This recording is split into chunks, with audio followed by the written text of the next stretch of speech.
खुलुमबाय life and learning पडकास्टनि आरो गोदान मोनसे एपिसोडआवहाय बरायबाय बिथांजोंहाय जोङो बर'नि रायलायगोन दा जोङो जिन्थु कन्टेन्ट दा लाबोदों बेयो पुरा बर'नि जागोन आरो लोगोसे बे एपिसोडखौ नोंथांमोना नायोब्ला पुरा माने हारिनि सोमोन्दै मोन्थिनो मोनगोन आरो लोगोसे एजुकेशन आरो लोगोसे ससियेल मिडियानि माने सोमोन्दै मोन्थिनो मोनगोन बिथाङाहाय खोब माने ससियेल मिडियायावहाय एक्टिभ आरो एक्सपार्टबो कारन बिथांहाय बिराद माने जोंनि एसे बर' कमिउनिटिनि जानानै बिथांहाय इन्टारनेशनेल ट्रिप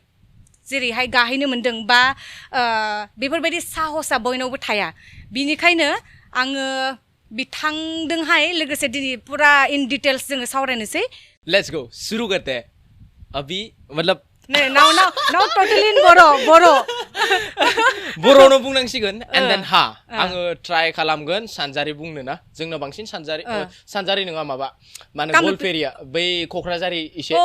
लागायनोसै क'क्राझारि लागायनोसै एबार आंनाव दायो जोङो एसे आंनो होननायलाय जोंनाव ससियेल मिडियानि बागै एसे इदि ओमफ्राय इडुकेसना मा सिस्टेम जों बेनि सायाव एसे सावरायनोसै एन्ड देन आंथ' बारा इडुकेसन नङा नालाय इडुकेसन मानसि नङा जेनेबा आं बारा रोंगौथिबो नङा आंहा जा साननानै मोन्दांथि दं आं बेखौ नोंथांमोनजों शेयार खालामगोन एन्ड देन शुरू करते हैं मा सोंनो नागिरदों आंना बार हिन्दी थांबाय थायोलै बर'लासो फुल एपिसोड बर'जों जानो थांगासिनो बे एपिसोडा एन्ड एन्डिंआ लासे नायब्लानो जाबाय नोंथांमोना जोबोद मोजां मोनगोन नोंथांमोना बे एपिसोडखौ एन्ड देन नोंथांमोना मोजां मोनोब्ला like share comment subscribe and then अपनी ओपिनियन मतलब गावनि ओपिनियनखौ शेयार खालामनो दाबाव नोंथाङा बे पडकास्टखौ नायनानै माबोरै मोनदों बिथाङा नोंथांनि मोनसे कमेन्टजों उत्साह मोनो नोंथाङा मोनसे मोजां कमेन्ट होनायजोंनो बिथाङा बिराद उत्साह जायो आरो बिथाङा जेबो प्रफिट गैयालासिनो बिदिजों खामानि मावबाय थानो हादों आइ am proud of you thank you बिराद बिदि जेबो दाथ' आं नुनाय जाखिनाखौ आं नुहुरदों जेबो इदि प्रफिट मोजाङै नुहुरना मोनाखै आरो बिदि प्रफिट नुहुरना मोनियावदि बिदि सालायलांबाय थानो हादों मोजांनो and then I appreciate you thank you so माच सब समाव माने फैसानि खोथा फैया कारन जोङो जोंनि हारिखौ मोजाङै लांनोब्ला जोङो नाजानाय थानांगोन बेनो जोंनि मट' लाइफ एन्ड लार्निं पडकास्टआ good that's good okay fine जोङो दा सावरायनोसै नोंथाङाथ' पुरा इन्टारनेशनेल ट्रिप थांबाय एसे बर' हारिनि सासे जोहोलाव जानानै ना बेयाव आङो सोंथि सोंनो सानदों जे जोंनि हारिखौ जौगालांनो थाखाय बा जोंनि समाजखौहाय जुदि फोसावनोब्ला रायजो राजाफोरनो not only in Assam not only in India in entire world ना जोङो माबायदि नाजानाय थानांगोन बेनि सोमोन्दै एसे मा फोरमायनो सानो नोंथाङा आंनावथ' बांद्राय इदि नलेज गैया जे हारिनि बागै अब्लाबो आंहा जाखिना नलेज दं आङो शेयार खालामगोन नोंथांमोनजोंबो आरो नै जोंहा सिस्टारजों एन्ड देन आंनावथ' बांद्राय नलेज गैया अब्लाबो आं बुंनो सानो जे जोंनि हारिखौ डेभेलप खालामनो दिनै नैबे समाव जोङो हारि होननानै बुङोब्ला दिनै जों गोबां सिङाव आं जिखिनाखौ ट्राभेल खालामनानै नुदों आङो गुबुन जायगायाव थांनानै नायहैयो गुबुनफोरनि जाथि धोरोम बिसोरनि कालसारा मा रखम बिसोरनि धोरोमा माबायदि बिसोरो गावसोरनि धोरोमखौ माबायदि फोसावो बिसोरनि गावसोरनि धोरोमखौ गुबुन हारि बा गुबुन धोरोमनि मानसिफोरजों माबोरै मोजां मोनजानाय खालामो थ' जोंनि धोरोमा अब्लासो दावगागोन जेन गुबुन सोरबा धोरोमनि मानसियाबो जोंनि हारिखौ एक्सेप्ट खालामनो लुबैगोन बा जोंनि धोरोमखौ मोजां मोनगोन अब्लासो जोंनि धोरोमा जौगालांगोन आरो मोजाङैनो मुं मोनलांगोन दा थिग बेबायदिनो जोंनि हारि होननानै बुङोब्ला बर' हारि जोंनि हारिया इभेन बिराद फिसा मोनसे समायना हारि गेरेमसा एकदम जाफुंनाय मोनसे समायना गेरेमसा न'खर जाय न'खराव जोङो दा नुनो मोनो बांसिनखौनो जोङो मोजां नुनो मोनो आरो बांसिनखौनो जोङो गाज्रि नुनो मोनो दा गाज्रिनि खेथ्रआव जोङो बुंनो थाङोब्ला जोंनि हारिफ्रा गोबां माबा माबि गालाय गुजाय गोलैनो नागिरो बिदिनो माइकआ जेरै गोलैनो नागिरदों बिदिनो सम गोलैनो नागिरलाबायो जोंनि उन्दै गथ'फोर माबोरै दावगोलांनांगौ माबोरै जोङो गोजौ फारसे गाखोलांनांगौ जोंनि हारिखौ जोंनि समाजखौ माबोरै जोङो रिप्रेजेन्ट खालामनो हागोन जोङो बेनि बागै साननाया एसे थौले बादि साननानै लायो आङो नट इभेन बिराद स्मार्ट मानसि दङ बिराद रोंगौथि मानसि दं जोंनि खिन्थु स्कप मोनाखै बैफोर गथ'फोरा बैफोर उन्दैफोरा बैफोर आंनि आदामोना स्कप मोनाखै जे गावसोरनि टेलेन्टखौ श' खालामनो बा गावसोर खामानि मावनो प्लेटफर्म मोनाखै देन जोंनि हारिखौ जुदि जोङो जौगाहोनोब्ला फार्स्ट अफ अल जोङो खौसे जानांगोन फार्स्ट अफ अल खौसे जायोब्लासो जों जोंनि अनलायनाय जोंनि धोरोम जोंनि गाननाय जोमनाय जोंनि हारिमु जोङो ज' जानानै देखायलायनो हागोन जोङो ज' जानानै जुदि जोङो गावसोर अनलायोब्लासो जों बै अननायखौ गुबुन हारिनोबो बा बै गुबुन माबाफोरनो जोङो रानना होनानै हागोन जों गावजोंनो गाव जुदि मोजां अनलायलाया मालाया अब्ला बै गुबुन हारिफ्रा नुहुरनानै सानहरगोन जे बिसोरनि हारिफ्रा उमुक लाइक देट बिदिनो जेबो डिसिप्लिन गैया जेबो माबा गैया मेचुरिटि गैया इफोरबायदि सानो दा बैफोरबायदि जोङो मेचुरिटि बा बयजोंबो बुहुमाव जोङो बयजोंबो अनजानाय बर' सासे सुबुं जानो थाखाय फार्स्ट अफ अल जोङो सासे मोजां मानसि बेनि उनाव जोङो इडुकेटेड जानो नांगोन इडुकेसन मस्ट इम्परटेन्ट इडुकेसननि मतलबा बे नङा आंनि सानना मोननायब्ला आरो इडुकेसन मिन्स बे नङा जे नोङो फरायबाय बिराद नोङो डिग्रि लाबाय PhD खालामबाय बिराद गिदिर फरायबाय नोङो इडुकेसनका मतलब इयो नोङो हारिमु हारि बेफोरखौ बुजि मोनलांनानै समाज नोंनि जाति गावनि राव हारिमु गाननाय जोमनाय जानाय लोंनाय गुबुन सुबुंफ्रा माबोरै जायो नोङो माबोरै बै सुबुंफोरखौ नोङो मोजां लामाथिं बा दैदेनलांनो हागोन बा नोङो गावनि रोंगौथिखौ सोरबा सानैनो रानना होनो हागोन बैफोरसो माने मेन इडुकेसन आंनि सानना मोननाय बियो दा बैफोर रखम सुबुं जोंनाव बिराद खम बादि मोननानै लायो बेफोरबादि साननो नांगोन आरो जोंनि हारि नट इभेन जोङो साननानै लायो जे जोङो बर' रावजों बुङोब्लाल' जोङो बर' मानसि दख'ना गानो लाइक दख'ना गानोब्लाल' नोङो लाइक बर' मोजां मोनो बे नङा फार्स्ट अफ अल नोङो नैबे गोसोजों बर' जानांगोन आरो नोङो बर'नि फारसे मोजां खामानि मावनो लुबैग्रा सासे बर' मानसि जानांगोन बर'नि फारसे नोङो सेन्टिमेन्ट थानांगोन नोंनि हारिखौ नोङो जौगाहोनो थाखाय साननो हानाय नोंनियाव सेन्टिमेन्ट थानांगोन अब्लासो नोङो सासे बर' मानसि बा नोङो सासे इडुकेटेड बर'नि नोङो लाइक बर'खौ गोजौ थाखोआव लांनो नाजाग्रा सासे सुबुं एन्ड देन जोंनि फार्स्ट अफ अल बुंनो थाङोब्ला जोङो दा बर' नोंबो बुङो इबो बुङो खिन्थु जोंनि बर' हारिखौ जोङो गोसार होनो नाजाया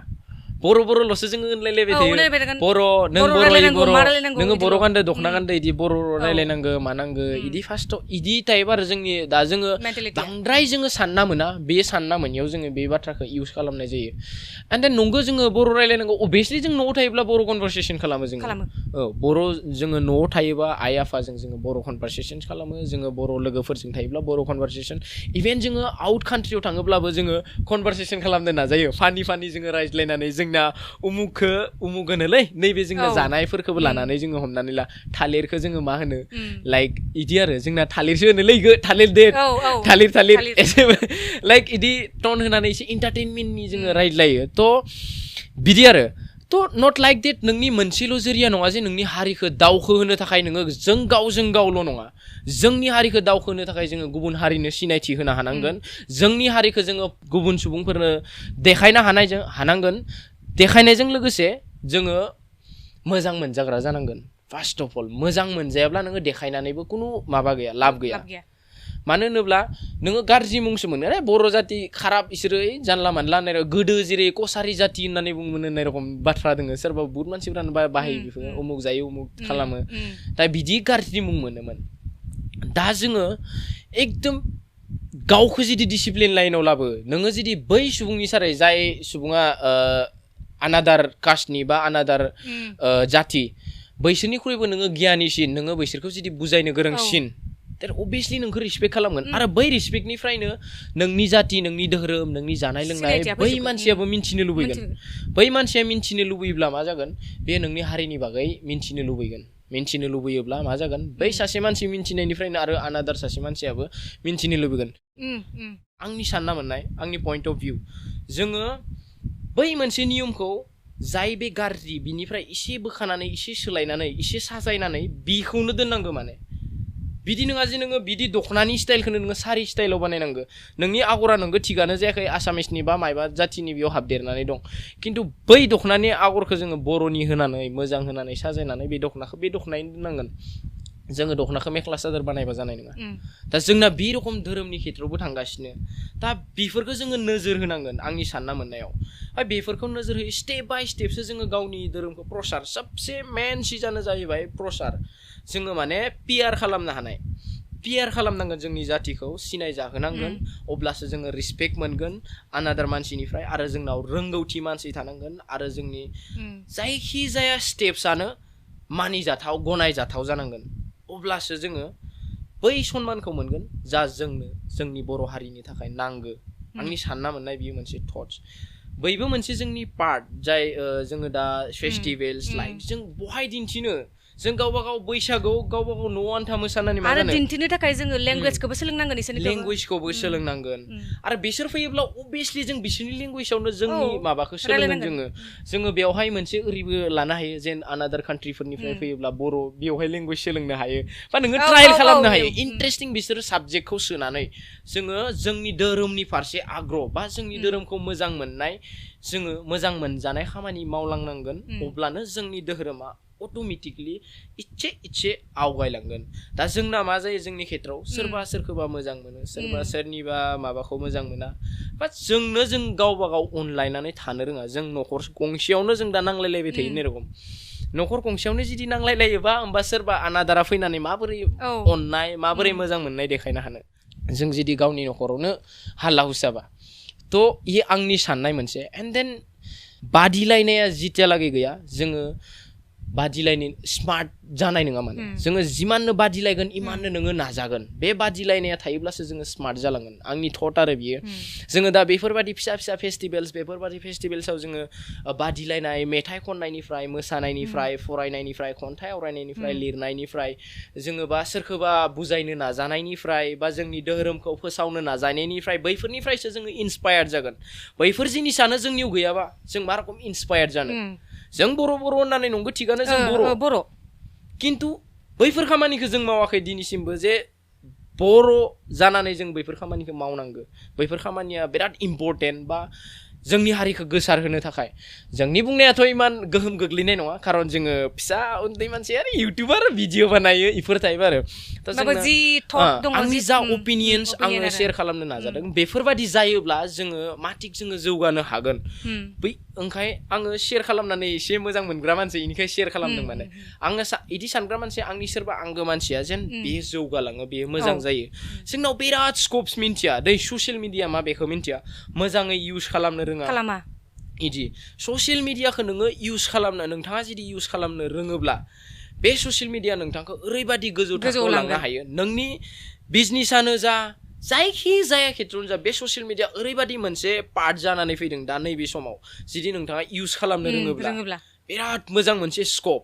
नोंनि मोजां प्रडाक्टल' जानांगौ गोदो मा जायो नोङो मोजां मोनसे प्रडाक्ट बानायो खिन्थु बेखौ नोङो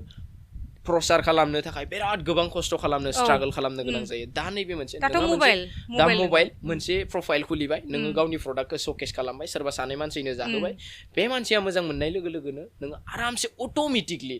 थ' बेफोरो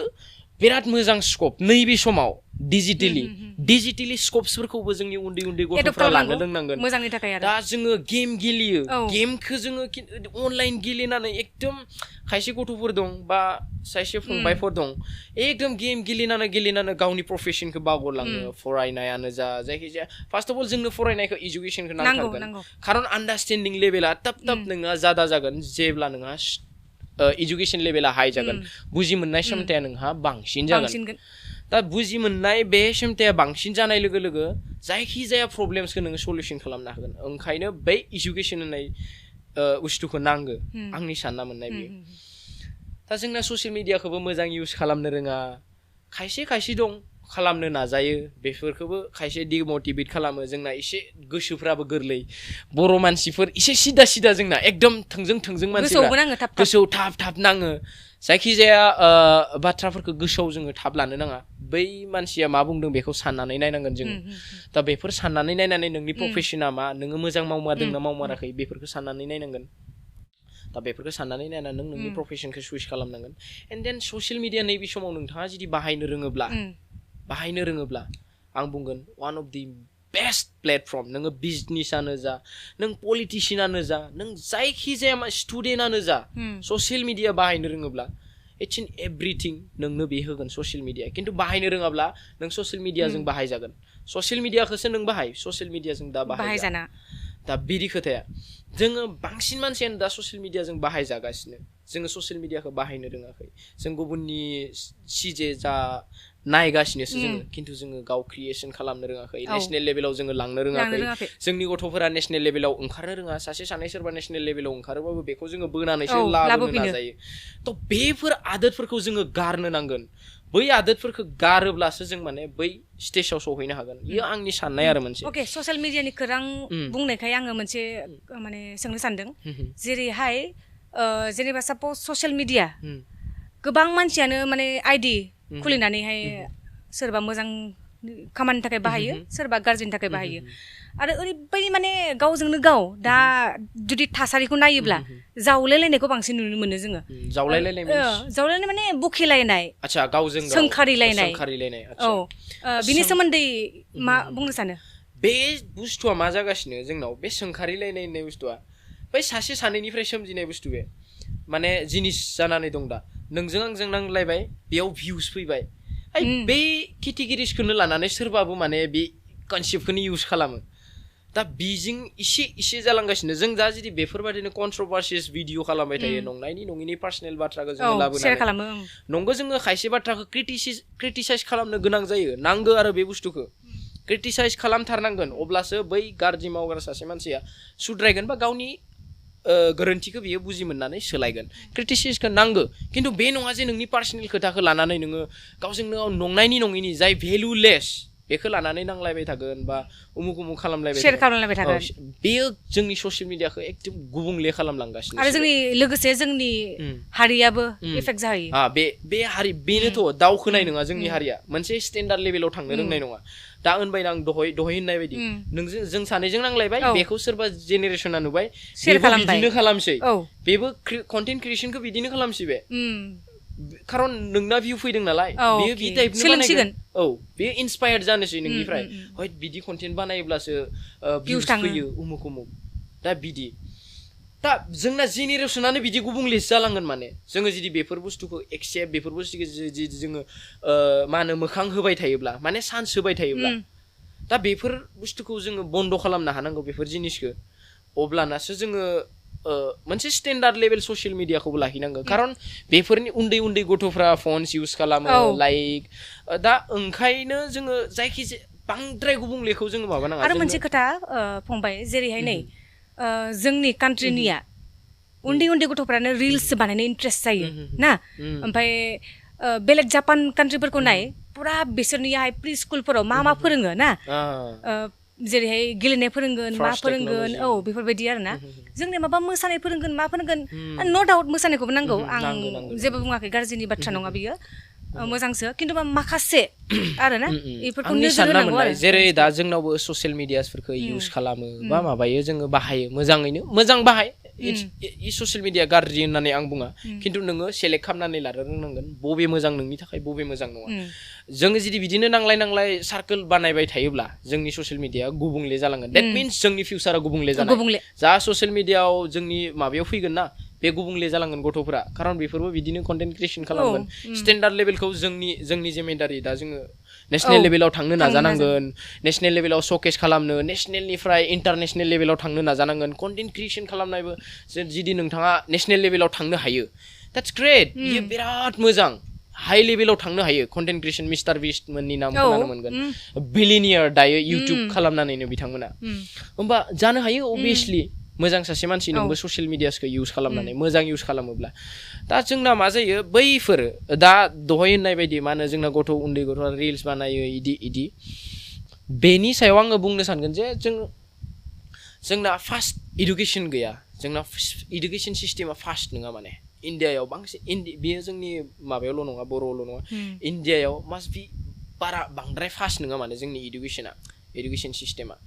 एन्ड देन बांसिन हायोब्ला जोङो गथ'फोरखौ उन्दैफोरखौ मबाइलनिफ्राय गोजानाव दोनथारनांगो नङाबा इसोरनि फरायनाया माने डिस्ट्रेक्ट जालाङो माने माइन्डआ डाइभार्ट जालाङो जायखिजाया जिनिसखौ एक्सेप्ट खालामनाय जालांगोन मोजां एक्सेप्ट खालामना लानो रोंग्रोबासो बियो मोजां खिन्थु गाज्रिखौ एक्सेप्ट खालामफ्लाङोब्ला दा बेखौ जोङो गिनांगोन पेरेन्टस हिसाबै दा बेनो आरो खोथाया जेसेबां हायो जोङो उन्दै गथ'फोरखौ गोजानाव लाखिथ'नायानो मोजां जेब्ला बुजिनो गोरों जागोन अब्ला एसे टाइम जेब्ला बिथाङा गावनो साननो हानाय डिसिसन लानो हानाय जेब्ला जागोन अब्लाना इउज खालामनो हागोन दा बेनो दा लिगेलि जुदि इउज खालामनो थाङोब्लाबो मोजाङैनो जुदि इउज खालामो बिराद मोजां बेयावहायनो जोङो फरायनायनिफ्राय एजुकेसनखौ नोङो लानो हायो गोबां जिनिस सोलोंनो हायो जों दा इउटुब सुरु खालामदो होनोब्लाबो जोङो इउटुबनिफ्रायनो सोलोंनानै लानाय बे सोलोंनानै जोङो मायावबा एडिटिं सोलोङाखै जोङो कर्स लानानै जोङो दा गावनि भिडिअसखौ एडिट खालामा जोङो बेनिफ्रायनो सोलोंनाय दा बिदि आरो दा बेफोर जुदि सोलोंनानै लायोब्ला no doubt social media two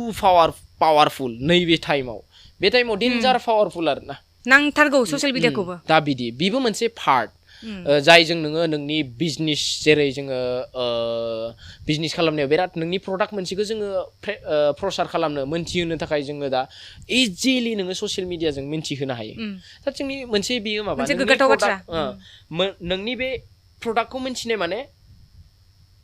गोबां मानसिफ्रा बायनाय नोंनि प्रडाक्टखौनो मिन्थिया मा प्रडाक्ट मा नों न'आव दोनबाय थाबाथ' जाला ना मोनथिहोनांगोन दा बिनिखायनो जोंनोबो बे बर' जाथिनि थाखाय पिआर नांगौ जादों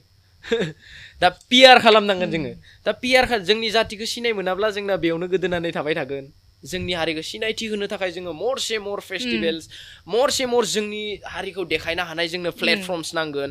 जोंनि टेलेन्ट उन्दै गथ'फोरखौ जाज खालामनाय मोनसे जाज प्लेटफर्म नांगोन जोंनो जेराव कम्पिटिशन्स जागोन जेराव बादिलायनाय जागोन बेफोरबायदि जोंनो प्लेटफर्मस नांगोन अब्लासो जोंनि गथ'फ्रा स्मार्ट जागोन अब्लासो जोंनि गथ'फ्रा आंनि सानना मोननायाव डेभलप लामासिम थांनो गाव चुज खालामगोन जेसे चेलेन्ज आं हानाय नङाना एबार हायाखै नेक्स्ट टाइम हागोन दा बिदि दा आनादार कान्ट्रिसफोरखौ जोङो नायनो थाङोब्ला जोङो उन्दैनिफ्रायनो बिसोरो जायखिजाया सिजिखौ बानायनाय चेलेन्जेस होयो सोर बांसिन मोजां बानायनो हायो दा बिदि जोंनावबो बेफोरबायदि माबाफोर सोनो हायो नामा जोंबो गथ'फोरनो माबा आनादार एक्सट्रा सोलोंनो हायो नामा गथ'फोरा ओरैबादि स्मार्ट बेनो जा बुस्थु सोलोङो जे बे एक्सेप्ट खालामनानै लायो उन्दैनिफ्रायनो होनांगौ उन्दैनिफ्रायनो बै बुस्थुफोरखौ मोननांगौ जों जेरै जोंनि इडुकेसन सिस्टेमाव जोङो बांसिन मोजांखौनो मोनाखै जोङो जोंनि टाइमाव बांसिन जोंनि टिचारफोराबो जों बुंनाय बायदि जायो मोजां जोंखौ इडुकेसन गभार्नमेन्ट स्कुल्सफोराव बांसिन इदि नुनो मोनो आरो खिन्थु जोङो बैफोरखो जोंनि दा जेनेरेसन जों नों आं बे बिथांमोन जों गासैबो जोङो जुजिनांगोन जे जोङो मा रखम स्टेन्डार्ड लेभेलाव लांनो हागोन जोङो मा रखम जोङो गावनि हारिखौ नेसनेल लेभेलाव दैखोनो हागोन मा रखम जों नेसनेल लेभेलाव जोंनि गथ'खौ लांनो हागोन मा रखम जोङो श' खालामनो हागोन मा रखम बादिलाय होनो हागोन इन्टारनेसनेल लेभेलाव एक्चुअली मोनसे खोथा इयावनो डिसकास खालामलायनोसै आरो ना जेनेबा जोंनि पार्सपेक्टिभ बेफोरो जोंनि अपिनियन जेरै जोङो जोंनि स्कुलाव उन्दैनिफ्रायनो जोङो 12 बोसोर थाखायो स्कुलावनो ना नार्सारि प्रि नार्सारि बिदि ओमफ्रायो बे स्कुलाव जेनेबा नो डाउट नांगौ जोंनो एजुकेसनखौ नांथारगौ खिन्थुबा जोंनि माने इन्डियानि नो डाउट आं गभर्नमेन्टखौ जेनेबा जेबो बुंनो थाङाखै खिन्थुबा जोंनि एजुकेसन सिस्टेमानो बहुत माने बेकवार्ड जानानै दं आरो ना ट्रेडिसनेल वे थांगासिनो बुस्थुफोरा जेरै इन ए सेन्स लाइक ट्रेडिसनेल होनना बुङोब्ला जोंनि पार्सनेलिटियानो डेभेलप जाया जोंनि स्कुलाव जों जुदि दाबो नों उन्दै गथ'फोरखौ नायलाय मेमराइज खालामहोयो जोंखौबोथ' उन्दै समावहाय पेरेन्टसफोरा बा टिचार्सफोरा बे लाइनखौ नोङो A to Z पारफेक्ट नोङो मोनसेबो फुल स्टप थाहोनो मोना मोनसेबो कमा बेफोरखौहाय बावगारनो मोना दा जोंनाव एजुकेसन सिस्टेम बेजों लोगोसे जोङो मा रखम लाइफखौ सार्भाइभ खालामो बेफोर सिस्टेमखौ जोंनि इन्डिया स्कुलाव बांसिन खम नुनो मोनो जोङो आनादार कान्ट्रि लाइक जापाननि बागै नोङो रिसार्च खालामना नाय स्टुडेन्टनि बागै उन्दैनिफ्रायनो लाइक ब्रिटिश कनस्ट्राक्सन माबोरै बानायबा नोङो लाइक देट इदि बिसोरो बिराद माने उन्दैनिफ्रायनो बानायो माने जोङो गथ'खौ उन्दैनिफ्राय जा आदत खालामहोयो जोङो जा फोरोङो बेनो जा जोङो आदत सोनानै होयो बै आदत हिसाबैसो जोंनि सासे गथ'आ माने बिल्डआप जाहैयो दा जोंनि हमनानै ला आङो होनगोन जोंनि बड'लेण्ड बा जोंनि आसाम जोंनि आसामखौ डेभलप खालामनो थाखाय जोंनि बड'लेण्डखौ डेभलप खालामनो थाखाय जोंनो मा होनो जोंनो मानि जायखौ मा होनो फैसा जाय जोङो बेखौ डेभलप खालामथारनांगोन फैसानि जोङो जेनेबा बिजनेस लेभेलखौ जोङो आपग्रेड खालामनो नांगोन आरोना दा जोंनि बिटिसिया माहाजोन जागोनबा माबोरै माहाजोन जागोन लाइक देट जोङो माहाजोन जानो थाखाय बा जोङो मोनसे लेभेलाव मोनहैनो थाखाय जोंनि प्रडाक्ट जोंबो जेरै दा बिराद प्रडाक्ट्स बानायनो हायो जोंनि लाइक जातिसफोरनि प्रडाक्ट्स बानायनो हायो बेफोर दाथ' जोंनाव फैयानो जोंनाव गैया बांसिन खम नुनो मोनो बेफोरखौ जों बैफोर बुस्थुखौ जोंनियाव जा प्रडाक्ट्स बानायनानै फाननो नांगोन जोङो दा मानि होनना बुङोब्ला जोङो बे सिस्टेमा फैयो आरो जों दा माहाजोन जागोन मा रखम जोंनि हादोरा बा जोंनि स्टेटनिफ्राय जोङो आनादार स्टेटआव सामान फाननो हानो नांगोन एक्सपर्ट खालामनो हानांगोन दा बड'लेण्डआ माहाजोन जानोबा बड'लेण्डनि मानसिफ्रा माहाजोन जानोब्ला फैसा जुदि आर्न खालामनोब्ला बड'लेण्डआ माबा मोनसे क्रिएट खालामनानै फाननो हानांगोन गावनि अन नङाबा जोंना दा बे फैसा थानाया सोलायलायनायसो जागासिनो जोङो नैयाव खामायनानैबो इभेन जोङो बे आलदा जायगायाव खरस खालामगासिनो जों खामायदो नंगौ बड'लेण्डआवनो फैसाया नंगौ बड'लेण्डनिनो खिन्थु जोङो खरस खालामहैदो आलदायाव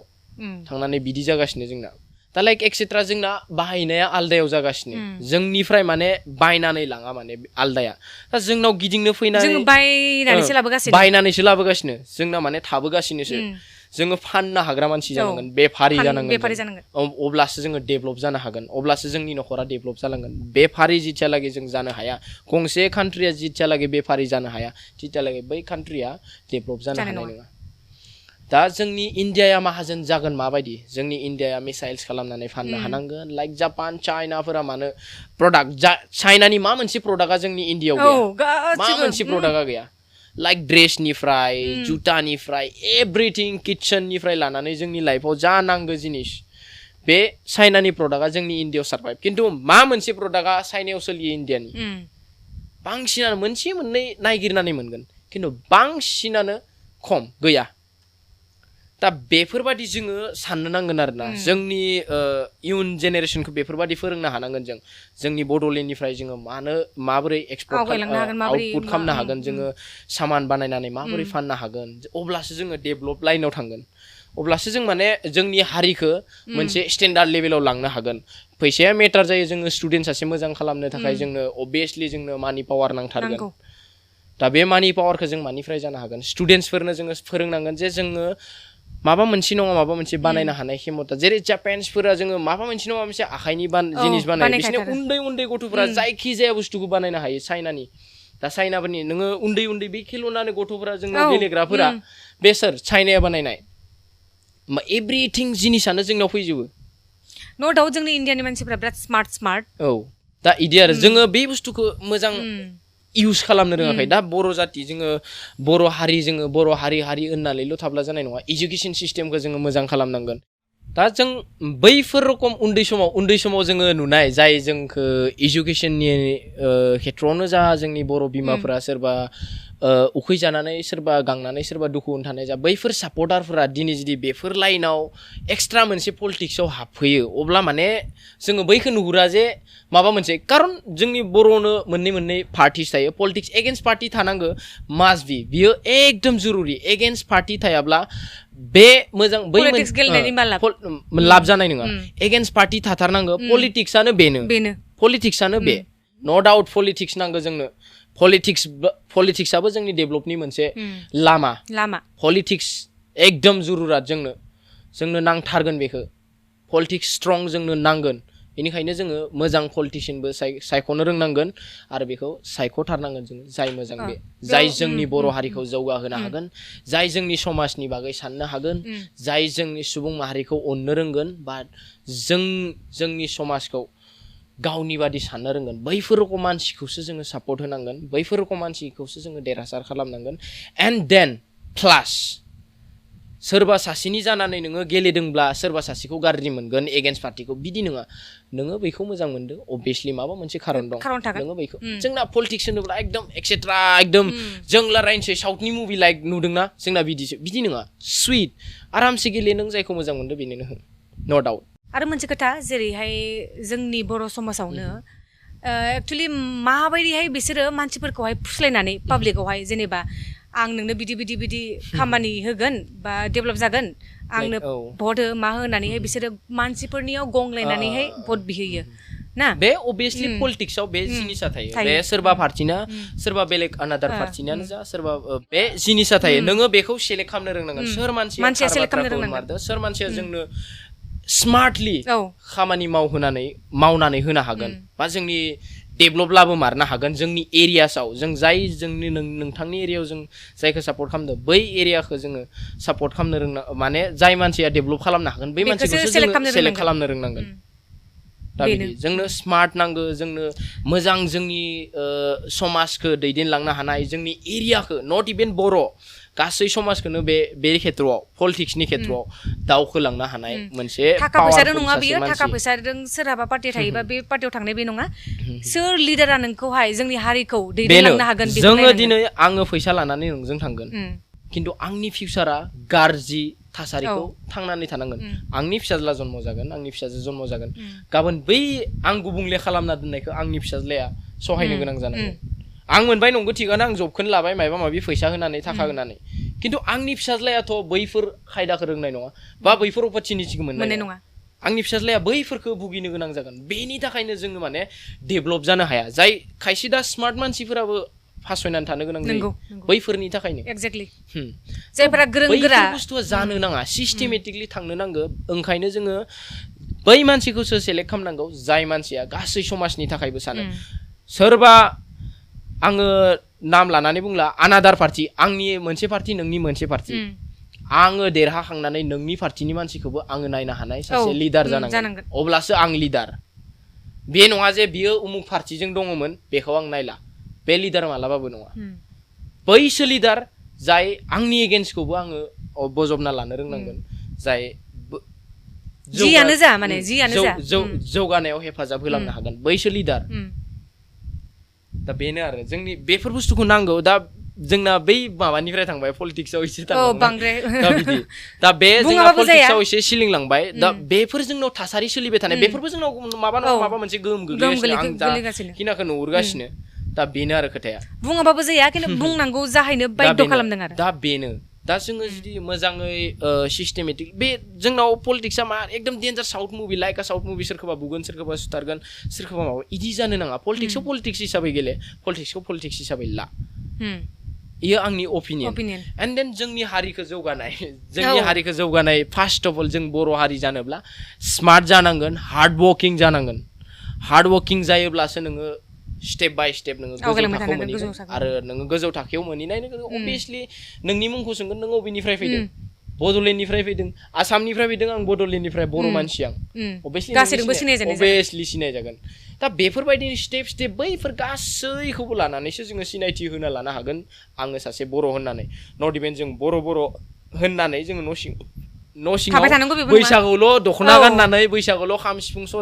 सेरजा जथा सिफुं दामनानै बेहायल' जानाय नङा जों बैसागुल' गावबा गाव रंजालायना ज्रब दोनबाल' जानाय नङा बे रंजानायखौ गोसार होनो हानांगोन बे जों जा रंजानानै खाम जथा सिफुं सेरजा दामो बै गोमनाया गुबुन हारिनि बिखा बिख्लोआवबो नांहैनांगोन अब्लासो बियो जोंनि फेस्टिभेल अब्लासो जोङो मोनसे गोसार होनानै हादों होनना साननानै मोनसे जोङो सानना लानो हागोन दा बै रखम जोङो सिबिनो हानांगोन जोंनि हारिखौ बै रखम जोङो फालिनो हानांगोन जोंनि हारिखौ जोंनि गोसोजों आरो मोनसे खोथा बे जोंनि बर' हारियावनो होनबाय आङो जेरैहाय जोंनि धोरोमाबो एसे माबा खालामो सोनारो आरोना बेफोरबायदि धोरोमनि फारसेबो जोंना एसे जेंना सोमजियो दा बेफोरबायदिनो जोङो धोरोमनि खेत्रआवनो जा जायखिजाया नट लाइक इभेन धोरोम जोङो जा धोरोमावनो थाया मानो जोङो एकदम पियरलि जों बर' होननानै गावखौ सिनायथि लानांगौ बे अबियसलि जोङो गावबा गावनि धोरोमखौ जोङो सापर्ट खालामलायनांगौ एन्ड देन बेनो जों गावनि धोरोमखौबो गोसार होनो हानांगोन जोङो स्पिरिचुवेल सोना होनो हानांगोन सोरनिबा गोसो सिङाव अब्लासो जोंनि धोरोमा गोसारगोन आरो जोंनि धोरोमखौ एक्सेप्ट खालामगोन एक्सेप्टेबल जानांगौ माने जोंनि जा थट्स बेफोरखौ जोङो एक्सेप्टेबल खालामनो हानांगोन मिनिंफुल खालामनो हानांगोन मिनिंलेस नङा जोंनि हारिया मा होनो सोरबा सासे मानसि फैबा जोंनाव मा होनो है उमुग उमुग होननानै बुंसै सोरबा सासे मानसिया जोंनि इंलिशाव रावजों सोरखौबा बुजायबाय थायोब्ला बुंगोन है इंलिशमेन मा माबा माबि खिन्थु बियो जे जोंनि हारिनि फारसे बुजायनो नाजादों बै सासे मानसिखौ नाजादों बै सासे मानसिखौ बेखौ जोङो सानला बैफोरबो एसे गोहोम दा होमबा बै सासे मानसिया बुजायनो नाजाग्रा बे सासे मानसिया बैनिफ्राय नाजानाय नंला जिदिना खालि बियो बुंजागोन जिदिना खालि नाजानाय नंला इयो डिमोटिभेट जासिगोन जोङो गावबा गाव जोङो गावखौनो गाव सापर्ट होलायलायनांगोन जोङो नों आंखौ सापर्ट होयोब्लानो आं नोंखौ गाबोन सापर्ट होनो हागोन आं नोंखौ इभेन्ट होनो हाया जानो हागोन नोंनि सोरखौबा आङो होनो हागोन बा सोरबा जोंनि बर' समाजनि सोरखौबा आङो सासे होनो हागोन सासे मानसिखौ आङो हेल्प खालामनो हानाय माने बेयो गोबां हेल्प दा बेनो दा बिदिसो जोङो हारिखौ जौगालांनो हागोन एजुकेशना इम्पर्टेन्टथार जोंनि लाइफआव थ' बेफोरबायदिनो जोङो गासैखौबो लांफानांगोन एकदम लांफाब्लासो जोङो जोंनि हारिखौ जौगाहोनो हागोन अके फंबायजों जोङो बिराद गोबां गोनांथि बाथ्रा रायलायबाय खिन्थुबा जोङो रावनिबो एगेन्स्ट नङा जोङो जोंनि अपिनियनखौ जोङो शेयार खालामदों जोङो जा थासारिखौ नुगासिनो जाय जिनिसा जानो नाङा आंनि सानना मोननाय आं मोनदांथि मोनदों बै मोनदांथिखौ आङो शेयार खालामदों नोंथांमोनाबो कमेन्ट हरनो हागोन जायफोरा गावनि अपिनियनखौ शेयार खालामनो हागोन लाइक्स बिथां सिस्टाराबो मिन्थिना मोनगोन जे लाइक बेफोरबायदि जोङो गासै अपिनियन्सखौ लाइक भिडिअनि माध्यमजों शेयार खालामनो थाङोब्ला बिराद गोलाव जागोन बे भिडिअआ गोलाव जागोन जोबनाय नङा ओंखायनो नोंथांमोनाबो गाव गावनि अपिनियन्सखौ कमेन्ट बक्सआव टाइप खालामनो दाबाव गावनि इसेबाबो टाइमखौ होनानै नोंथांमोना कमेन्ट सेक्सनाव खोन्थाहर माबायदि जायोब्ला जोंनि इयुन फिउचारखौ जोङो डेभेलप खालामनो हागोन इयुना डेभेलप जानाय माने जोंनि हारिया डेभेलप जानाय जोंनि हारिया डेभेलप जानाय माने गासैनि थाखायबो जोंनि थाखाय डेभेलप जानाय ओंखायनो जोङो खौसेथिखौ साननांगौ thank you so much thank you for sharing your thoughts thank U